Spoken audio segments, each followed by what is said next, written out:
नमस्कार दोस्तों, आज मैं सलोनी कुमारी एक सच्ची घटना पर मैं आपको एक कहानी बताने जा रही हूँ जो कि गुजरात के सूरत ज़िले की है। जो सूरत के पास में ही एक पालमपुर गांव पड़ता है। वहाँ पे पालमपुर गांव में एक सोमनाथ नाम का आदमी रहता था। वो आदमी अपने आस पड़ोस के ही स्कूल में, प्राइवेट स्कूल में चपरासी का काम करता था। और वो उस चपरासी के काम के अलावे भी बहुत मेहनत मजदूरी भी किया करता था। कितना भी मेहनत मजदूरी करने के बाद भी उसको 12 से 13 हज़ार रुपये, चपरासी का काम करने के लिए उसे 12 से 13 हज़ार रुपये दिया जाता था, जिससे उसका घर परिवार अच्छे से नहीं चल पाता था। परिवार में एक उनकी पत्नी जो एक रचना देवी होती है और उनकी एक बेटी सोनम भी रहती है, जो 12वीं की कक्षा पास कर लेती है। सोनम का पढ़ाई में बिल्कुल मन नहीं लगता है। फिर एक दिन क्या होता है दोस्तों कि सोमनाथ सिंह एक दिन अपनी बेटी को बोलते हैं, बेटी तुम कॉलेज में दाखिला ले लो। और तो बेटी मना करने लगती है कि नहीं पापा, मुझे पढ़ाई में मन नहीं लगता है, मैं नहीं पढ़ूँगी। पर सोमनाथ सिंह अपने बात पे अड़ जाते हैं कि नहीं, तुमको पढ़ाई करना ही पड़ेगा। को पास के ही कॉलेज में दाखिला करा दिया जाता है। सोनम अब कॉलेज जाने लगती है। सोनम कॉलेज जाते ही उसको फ्रेंड बनते हैं। तो सोनम जब कॉलेज आती है तो वो देखती है कि सभी फ्रेंड के पास मोबाइल रहते हैं, स्मार्टफोन, और लेकिन सोनम के पास इस तरह का कोई सुविधा नहीं रहता है, क्योंकि सोनम बहुत ही बिग फैमिली से और मतलब गरीब फैमिली से बिलोंग करती है। सोनम घर आती है तो वो अपनी माँ से, रचना से कहती है कि माँ, मुझे भी एक स्मार्टफोन दिला दो, क्योंकि मेरी सहेली सबके पास स्मार्टफोन है लेकिन मेरे पास नहीं है।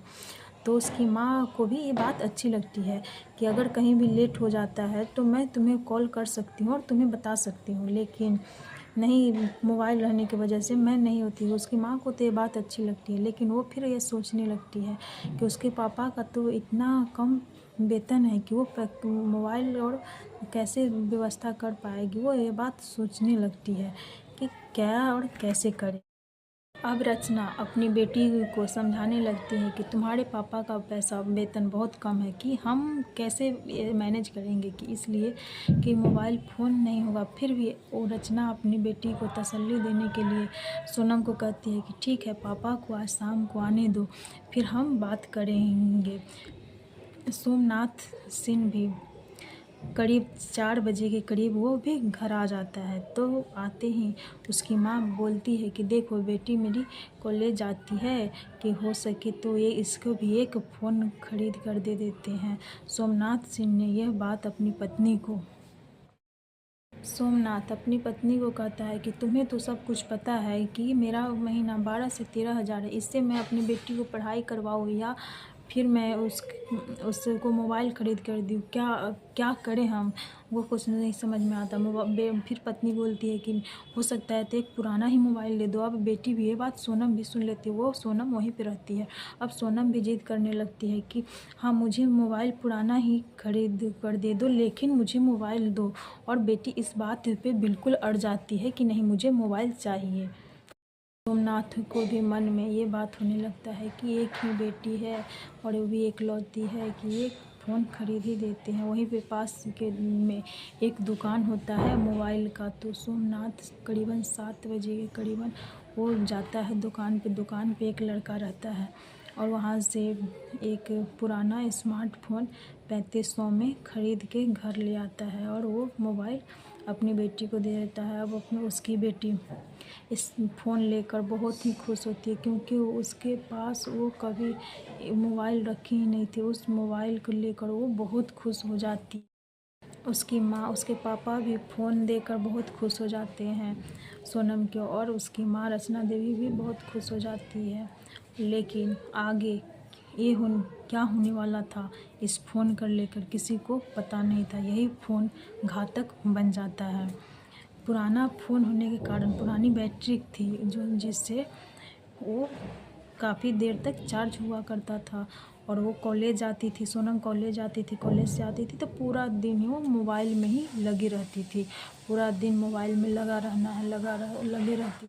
15 सितंबर 2025 को जैसे सोनम अपना मोबाइल लेकर चार्ज में लगा देती है और अपने काम में व्यस्त हो जाती है। फिर अपने काम करके आधा घंटा बाद आती है तो देखती है उसका मोबाइल चार्ज नहीं हो रहा होता है। तो फिर वो बोलती है कि माँ, मेरा मोबाइल लग रहा है ख़राब हो गया है, कि मैं पास की दुकान में इसको हमें दिखवा के आता हूँ और दिखवा के आती हूँ और उसके बाद जब ठीक करवा के और फिर मैं घर आ जाऊँ। जतिन की दुकान पे जाती है और जतिन वो मोबाइल बनाकर दे देता है, लेकिन जब वो मोबाइल बनाकर आता है और फिर वो अपने मोबाइल को चार्ज में लगाती है, अब ऐसा घटना होता है कि पूरा इलाका दहल जाता है। वो मोबाइल पुराना होने के कारण फिर वो चार्ज में लगाती है और चार्ज में लगा कर वो वही पास में ही बैठ कर देखते रहती है कि ये मोबाइल चार्ज हो रहा है कि नहीं। वो मोबाइल ब्लास्ट कर जाता है और वो मोबाइल ब्लास्ट करने के कारण सोनम का मौत हो जाता है और सोमनाथ और रचना देवी की इकलौती बेटी और दूसरा कोई बच्चा ही नहीं था। उसी शोक में वो लोग रहने लगते हैं। पुलिस बहुत सारा पता लगाते हैं लेकिन कुछ ऐसा पता नहीं चलता है। उसमें जतिन का पता नहीं कोई हाथ था या क्या था, लेकिन उसी के दुकान पे जाने के बाद से ये घटना हुआ और उसकी बेटी का डेथ हो गया। नमस्कार दोस्तों, इसी तरह के वीडियो बनाते रहूँगी, इसी तरह की सच्ची घटना से जुड़े रहिएगा आप लोग। मैं इसी तरह का वीडियो आप लोगों को डालती रहूँ।